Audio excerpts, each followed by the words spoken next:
Maglabas pa ng tubig sa Angat Dam. Yan po ang utos si Pangulong Duterte sa MWSS bilang solusyon sa problema sa supply ng tubig. Pero ang sabi ng mga water concessionaire at MWSS, hindi yan may sasakatuparan dahil kulang daw sa pasilidad. May nilinaw naman ang MWSS tungkol sa sinasabing isinarang bypass na dahilan umano ng water shortage. At narito po ang pagtutok ni Sandra Aguinaldo. Para raw maibsan ang problema sa tubig ng mga Manila Water customers, iniutos ni Pangulong Duterte sa MWSS na hingin sa Manila Water at Maynilad na maglabas ng tubig mula sa Angat Dam upang masuplayan ng tubig ang mga residente ng Metro Manila. Ayon kay Presidential Spokesman Salvador Panelo, dapat daw itong ginawa kaninang tanghali at ang tubig na ilalabas dapat sapat para sa 100 at 50 araw. Kung hindi raw masusunod ang kanyang utos, pupunta ang Pangulo ng personal sa MWSS. Pero ngayon pa lang, sinasabi na nilang hindi maisasakatuparan ang utos ng Pangulo. Dati nang sinabi ng MWSS at Manila Water na hindi tubig sa Angat ang problema, kundi ang limitasyon sa tubo na naghahatid ng tubig papuntang Metro Manila. We have actually released all the water already that can be accommodated sa Lamesa Dam. And that's about 4,000 milliliters per day. I don't know if Malacanang knows something that we still don't know yet.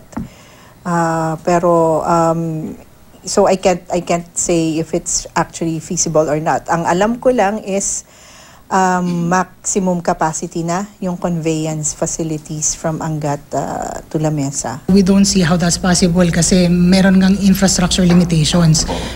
Naging viral naman ang palitan sa social media ni MWSS Chief Regulator Patrick T. at isang Angel Salazar na nagpakilalang dating empleyado ng Manila Water. Sa post ni T, nag-comment si Salazar na buksan ang bypass sa Lamesa Dam at masosolve ang problema sa tubig.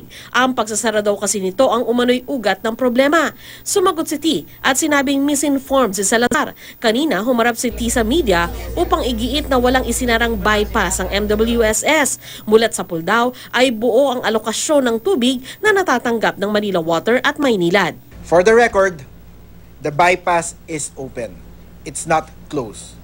This is where Manila Water gets its 1,600 MLD supply. If it's closed, Manila Water would not have water at all. Hindi rin daw totoo ang kumakalat na gawa-gawa lang umano ang water shortage para mapabilis ang pagtatayo ng Kaliwa Dam na gagawin ng China sa Quezon.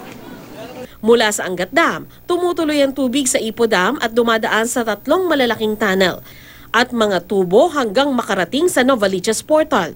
Doon nahahati ang tubig, 60% sa Lamesa Treatment Plant ng Maynilad at 40% sa Balara Treatment Plant ng Manila Water. Hindi na dumaraan ang tubig sa Lamesa Dam. Sa Novaliches Portal kasi, merong bypass o shortcut ng tubig para diretso sa treatment plant. Yung bypass na ginagamit ni Manila Water ngayon, parang hindi ito lumang facility. This is like something that was operated mga 2 years ago. Ang may control nito is Manila Water. Para makatulong sa Manila Water, binuksan ng Maynilad ang isang valve sa West Avenue Corner Bulacan Street sa Quezon City. Maililipat dito ang tubig mula sa network ng Maynilad papunta sa mga customer ng Manila Water. Sinaksihan ito ni House Speaker Gloria Arroyo, ilan pang kongresista at mga opisyal ng MWSS, Manila Water at Maynilad. Isa lang ang valve na ito sa 5 pwedeng buksan sa iba't ibang lugar sa Quezon City at Parañaque. Pangako ng Maynilad, aabot sa 50 million liters per day ang ibabahagi nito sa Manila Water sa katapusan ng Abril. Sinabi rin ng Manila Water na mas umayos na ang pagbabahagi nila ng tubig sa kanilang mga kliyente. Pero may mga lugar pa rin na hindi nakakatanggap ng tubig taliwas sa schedule na ibinibigay ng Manila Water tulad sa 6 na barangay sa Mandaluyong. Sandra Aguinaldo, Nakatutok, 24 Oras.